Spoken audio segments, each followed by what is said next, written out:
Hai, anda bersama dengan Vid Daily. Korang masih ingat lagi tak nasi kukus sotong besar yang kita orang pernah review bulan April yang lepas? Dulunya nasi kukus sotong besar ni ada dekat Jalan Kapak, tapi sekarang dia orang dah ada cawangan baru dekat Shah Alam ni. Untung orang Shah Alam. Dan nak tahu apa yang best dekat sini? Jom ikut saya.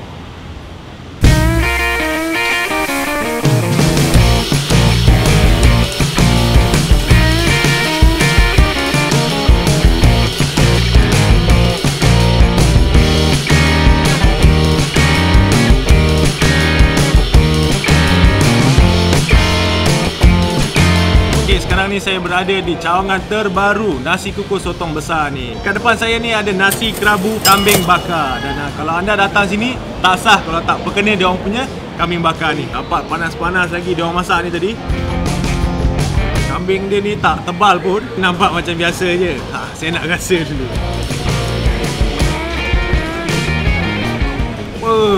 Kambing bakar dia orang ni memang tak pernah mengecewakan lah.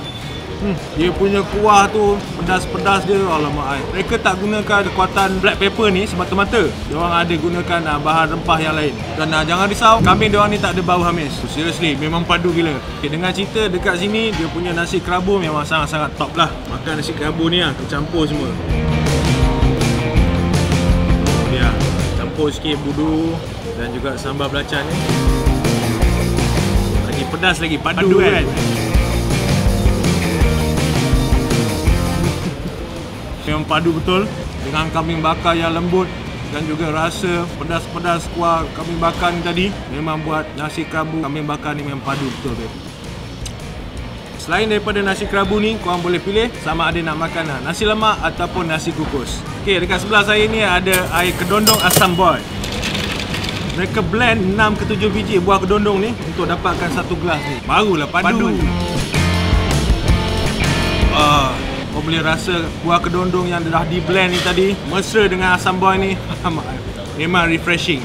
Okey, dah nama kedai pun nasi kukus sotong besar, tak sah lah kalau korang tak kena hidangan ni.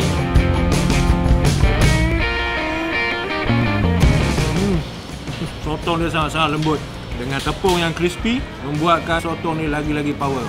Tak lihat langsung sotong ni. Saya nak makan sotong ni dengan nasi kukus. Tengok sambal belacan diorang bagi. Kau main banyak ni.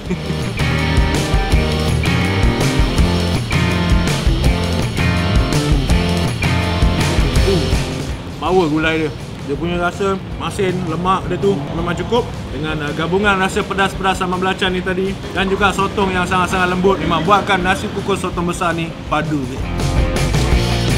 Selain daripada nasi kukus sotong besar ni, korang boleh juga combinekan nasi kukus ni dengan ayam berempah ke, burung puyuh ke, kambing bakar ke, ikut cita rasa anda. Sekarang saya nak rasa taste ice special ni dulu. Biar betul rasa teh dia ni. Dia tak terlalu manis dan rasa teh yang pekat ni buatkan teh ice special ni memang betul-betul special. Kepada anda yang rasa jauh sangat nak pergi cawangan pertama nasi kukus sotong besar ni, korang boleh singgah di cawangan baru mereka dekat je dengan Giant Kemuning Utama ni.